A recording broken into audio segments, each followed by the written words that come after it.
Hello everyone, welcome to study time with new informative video।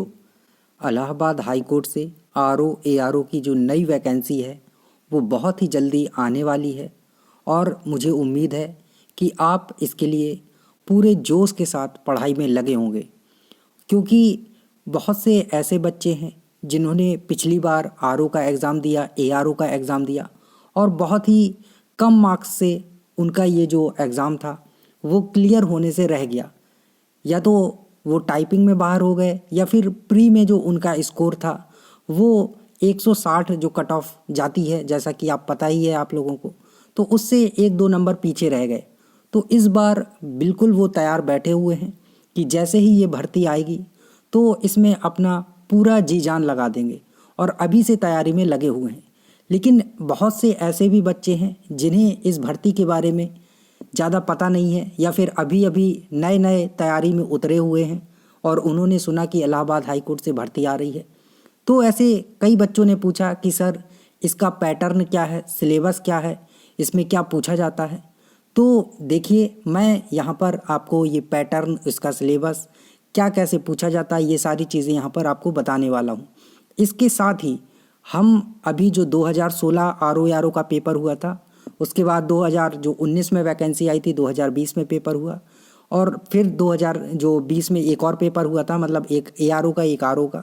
तो इसकी जो वो स्ट्रेटजी है वो हम अभी बना रहे हैं, मतलब कि उन पेपरों में क्या पूछा गया था, कितने कितने मार्क्स से, किस चैप्टर से क्या क्या आया था। इंग्लिश में 50 क्वेश्चन आते हैं तो किस टॉपिक से कितने क्वेश्चन पूछे जाते हैं, वेटेज क्या रहता है, वोकैब का और ग्रामर का वेटेज क्या रहता है, सारी एनालिसिस अभी की जा रही है और बहुत ही जल्दी वो आपको सभी का अलग अलग वीडियो देखने को मिल जाएगा।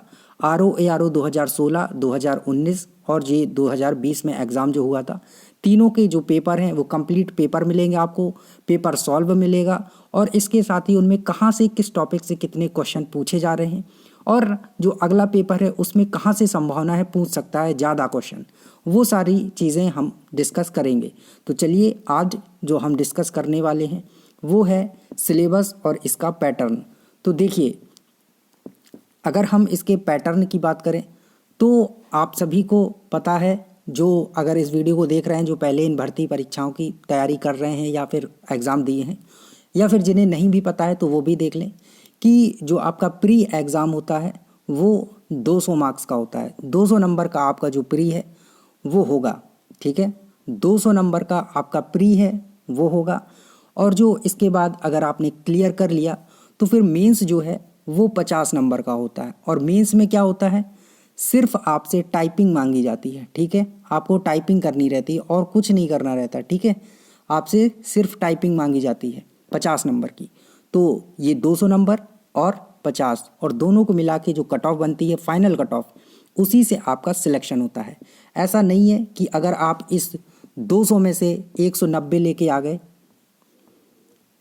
और टाइपिंग में आप 10 पाए, 11 पाए, है ना, तो टोटल आपका 200 ही पहुंचा तो आप बाहर हो जाएंगे, क्योंकि जो स्कोर है, फाइनल कट ऑफ है, वो लगभग 205, 208 ऐसा रहती है, तब भी आप बाहर हो जाएंगे। तो आपको दोनों में स्कोर करना होगा, क्योंकि दोनों के मार्क्स जोड़कर ही फाइनल कट ऑफ बनाई जाती है।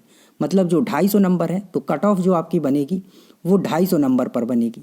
तो ये ध्यान रखने वाली बात है, दोनों चीज़ें इंपॉर्टेंट है। तो अगर आपको टाइपिंग बिल्कुल नहीं आती है तो आपको आज से ही टाइपिंग में लग जाना है, थोड़ा थोड़ा करके 10-10, 15-15 मिनट, 20-20 मिनट टाइपिंग में देना है, अगर आपको बिल्कुल भी नहीं आती है। और अगर आपको आती है, अच्छी खासी स्पीड आ रही है आपकी, 20, 30, 40 की स्पीड आ रही है, तो आप चाहें तो अभी टाइपिंग ना भी करें और अगर चाहें तो 10-15 मिनट डेली टाइपिंग करते भी जाएं। बट अगर आपको लग रहा है कि टाइपिंग में ज़्यादा समय चला जाएगा, अभी सिर्फ पढ़ना है, तो बिल्कुल आप निश्चित तौर पर अभी पढ़िए। टाइपिंग के लिए आपको 1-2 महीने मिल जाते हैं, जिसमें आप क्या कर सकते हैं कि अपनी स्पीड जो है, एक्यूरेसी, वो सारी चीज़ें सुधार सकते हैं। और ये उनके लिए है जिनकी जो टाइपिंग है बहुत बेहतरीन है, अच्छी है, 40-45 की स्पीड आ रही है, और जिनकी टाइपिंग थोड़ा कम है, 30 है या फिर नहीं भी आती है, तो उन्हें अभी से शुरुआत कर देनी चाहिए। तो टोटल 250 नंबर जो होगा उसमें आपकी जो कट ऑफ है वो बनती है। तो ये है आपका जो पैटर्न है कि प्री होगा आपका 200 नंबर का, ठीक है, और जो आपका मेंस है वो 50 नंबर का। तो पहले आपको प्री करना, और इसकी कट ऑफ भी आपको यहाँ पर बता दूँ कि 80% से उम्मीद कम मत रखिएगा कि कट ऑफ जाएगी। 80% से कम नहीं जाती है कट ऑफ। 160 नंबर ये आप आंकड़ा एक है, इसके नीचे अगर आप हैं तो सोच लीजिए कि आपका सिलेक्शन नहीं होगा। इसके ऊपर ही आपका जो स्कोर है वो रहना चाहिए, है ना। अच्छा होगा कि आप जो 170 के आसपास अपना स्कोर रखें, है ना। वो तो फिर डिपेंड करेगा पेपर कैसा आया, लेकिन आपका जो स्कोर है वो 170 के आसपास होना चाहिए, क्योंकि इसमें नेगेटिव मार्किंग भी नहीं होती है, ठीक है। तो अटैम्प्ट जो आपको करने पूरे 200 क्वेश्चन करने। तो ये था पैटर्न। अब बात करते हैं सिलेबस की। एक चीज़ और देख लीजिए, 200 जो नंबर आते हैं तो 200 नंबर में आपकी 100 नंबर की जो है वो जीएस रहती है, ठीक है। 200 नंबर की जीएस रहेगी, 50 नंबर की आपकी जो इंग्लिश है वो पूछी जाएगी, और इंग्लिश का जो लेवल रहेगा वो एसएससी वाला जो लेवल है वो रहता है, ठीक है। और जीएस जो है पीसीएस लेवल की जो जीएस है वो पूछी जाती है। तो ये हो गए आपके 150 नंबर। अब बचे 50 नंबर। तो 50 नंबर में आपसे 12-15 के लगभग क्वेश्चन जो है वो कंप्यूटर से पूछे जाते हैं। 12-15 के लगभग जो क्वेश्चन हैं वो आपसे रीजनिंग के पूछे जाते हैं, और ऐसे ही 20 के आसपास 15-20, है ना, वेरी करता रहता है, ये आपसे हिंदी के पूछे जाते हैं। तो ये 3 पोर्शन में से आपसे 50 नंबर के क्वेश्चन पूछे जाएंगे, कंप्यूटर, रीजनिंग और हिंदी। तो ये 50 नंबर इसमें होंगे। अब आपको देखना है कि आप कहाँ अपनी जो पकड़ है वो मजबूत रखते हैं। और हाँ, एक चीज़ जो इम्पॉर्टेंट है वो ये है कि इंग्लिश में आपको ढील बिल्कुल भी नहीं देनी है, क्योंकि कहीं अगर आप इंग्लिश में रह गए तो इंग्लिश ही आपका सिलेक्शन करवाएगी और वही आपको बाहर भी कर देगी। तो इंग्लिश में जो आपका स्कोर है वो अच्छा खासा होना चाहिए, 45 के आसपास तो होना ही चाहिए, है ना। 40 प्लस भी कर लेते हैं तो बहुत अच्छा स्कोर होगा, लेकिन अगर आप चाहें तो 45 के आसपास कर सकते हैं। अपना जो इंग्लिश है, वोकेबलरी है, उसको अभी से इंक्रीज करते जाइए। जीएस के लिए आप घटना चक्र वगैरह पढ़ सकते हैं, ये सारी चीज़ें। अब देखते हैं सिलेबस। तो देखिए ये सिलेबस यहाँ पर दिया हुआ है, तो एक एक करके देखते हैं। यहाँ देखिए साफ साफ बताया हुआ है कि 200 नंबर का जो आपका पेपर है एमसीक्यू टाइप क्वेश्चन पेपर होगा। इसमें जो आपसे जर्नल साइंस पूछा जाएगा, ठीक है। हिस्ट्री ऑफ इंडिया पूछा जाएगा। इंडियन नेशनल मूवमेंट अलग से दिया है, हिस्ट्री तो दिया ही है जिसमें आपसे एंशियंट, मिडियल और जो मॉडर्न इंडिया है वो पूछा जाएगा, लेकिन इंडियन नेशनल मूवमेंट जो है वो अलग से दिया हुआ है यहाँ। तो इससे भी अलग से क्वेश्चन बनते हैं। अगर ओवरऑल बात करें तो मॉडर्न इंडिया से जो आपके क्वेश्चन हैं वो ज़्यादा बनेंगे, ठीक है। आगे आपको इंडियन पॉलिटी दी हुई है, इकोनॉमी एंड कल्चर।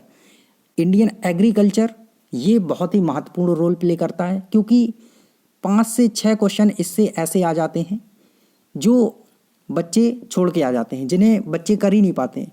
तो आपको ये ध्यान रखना है कि जो एग्रीकल्चर से क्वेश्चन बनते हैं उन्हें ध्यान देना है। इन्वायरमेंट, इकोलॉजी, अगर इन सभी को मिला दिया जाए तो कम से कम जो 15 से 20 क्वेश्चन है वो इन सब से बन जाते हैं, इन्वायरमेंट, इकोलॉजी और इंडियन एग्रीकल्चर। तो इसमें आपको ध्यान रखना है। और आगे कॉमर्स और ट्रेड, इससे आपसे क्वेश्चन पूछे जाएंगे। पॉपुलेशन 2011 की जनगणना, इकोलॉजी एंड अर्बनाइजेशन, इससे क्वेश्चन काफ़ी अच्छे पूछे जाते हैं। World geography and resources of India, इसको आपको अच्छे से पढ़ना है। Current national and international important events, यानी कि करंट अफेयर्स, आपका अच्छा खासा करंट अफेयर्स आता है। 10 से 12 क्वेश्चन रहते हैं आपके करंट के, मतलब 100 क्वेश्चन में से, ठीक है। आगे देखिए जनरल इंटेलिजेंसिया, मतलब रीजनिंग आपकी जो है 12 से 15 क्वेश्चन के लगभग आपकी रीजनिंग रहेगी। आपको बताया कि 50 में से 3 पोर्शन रहते हैं तो उसमें से पूछा जाता है। हाँ, हालांकि यहाँ पे ऐसा कुछ फिक्स नहीं दिया गया है कि आपसे 12-15 क्वेश्चन इससे ही आएगा, 50 नंबर इंग्लिश से ही आएगा। लेकिन जो पैटर्न है, पिछले 2-3 पेपर हुए हैं आरओ का, एआरओ का, उसमें यही पैटर्न चल रहा है, तो आगे भी यही पूछा जाएगा आपसे, ठीक है। General knowledge regarding education, culture, agriculture, industry, trade, living and social tradition of Uttar Pradesh, तो यूपी के भी पूछ लिया जाता है 4-5 क्वेश्चन। आगे दिया है आपका general knowledge of general English and general Hindi of graduation level, तो हिंदी में आपको बताया कि 12 से 15 क्वेश्चन के लगभग रहेंगे। और जो आपकी जनरल इंग्लिश है इसके आपके 50 क्वेश्चन रहेंगे, जिसमें वोकैब, ग्रामर, ये सारी चीज़ें पूछी जाती हैं, one word substitution, synonyms, antonyms, ये सारी चीज़ें, ठीक है। आगे है elementary knowledge of computers, computer के भी क्वेश्चन अच्छे खासे क्वेश्चन रहते हैं। 12 से 15 क्वेश्चन के लगभग ये भी पूछे जाते हैं आपसे। तो ये आपका जो सिलेबस है प्री का है, ठीक है। इसके बाद आपसे स्टेज 2 होगा। अगर आपने प्री क्वालिफाई कर लिया, आपने 160 के लगभग जो नंबर है, जितनी भी कट ऑफ जाती है, बट स्कोर है कि 160 से कम नहीं जाती है ना। जाती भी है तो 159 चली जाएगी, लेकिन रहेगी इसी के आसपास, इससे कम नहीं जाएगी। तो आपका जो स्कोर है वो 160 प्लस होना ही चाहिए। तो अगर आप इतना कर लेते हैं तो आपकी जो कट ऑफ है, आप कट ऑफ पार कर लेंगे तो मेंस का एग्ज़ाम होगा, यानी कि स्टेज 2, जिसमें आपको 15 मिनट जो है टाइपिंग के लिए दिए जाएंगे। 15 मिनट में आपको 500 वर्ड जो रहते हैं टाइप करने होते हैं, और यहाँ ये दिया हुआ है आपको 50 नंबर रहेंगे आपके, ठीक है। 50 नंबर का ये होगा तो टोटल 250 नंबर, और इसमें से फाइनल आपकी कट ऑफ बनेगी। आपने जितने प्री में मार्क्स लिए होंगे, जितने आए होंगे उनको ऐड किया जाएगा, प्लस टाइपिंग में आपके जितने आए होंगे उनको ऐड किया जाएगा, और दोनों को ऐड करके आपकी जो फाइनल कट ऑफ है वो बनाई जाएगी। और अगर आपने जो मिनिमम स्कोर रहता है फाइनल कट ऑफ का, जैसे कि 205 के लगभग था पिछले बार, अभी जो आर हुआ था इसमें नहीं, उसके पहले ARO, उसमें लगभग इतना था 205 के, तो इसके ऊपर अगर आपका है तो आप सिलेक्ट हो जाएंगे। तो ऐसा नहीं है कि बहुत हार्ड है और बहुत परिश्रम करना पड़ेगा। हाँ, नॉर्मल सी बात है, परिश्रम तो करना ही पड़ेगा, कुछ पाने के लिए कुछ खोना ही पड़ता है आपको। तो ये सिलेबस है और काफ़ी आसान परीक्षा होती है। आसान का मतलब है कि केवल प्री होगा, इसके बाद मेंस में आपसे टाइपिंग, और आपको 4800 ग्रेड पे की जो जॉब है वो मिल जाएगी, है ना। तो देखिए, इसको करिए और इसी के अकॉर्डिंग आप तैयारी में लग जाइए। अगर अभी से आप शुरुआत कर रहे हैं तो अभी से लग जाइए। सो थैंक यू, मिलते हैं नई इन्फॉर्मेटिव वीडियो के साथ। और अगर कोई कन्फ्यूज़न है, क्वेरी है, तो कमेंट सेक्शन के माध्यम से पूछ सकते हैं।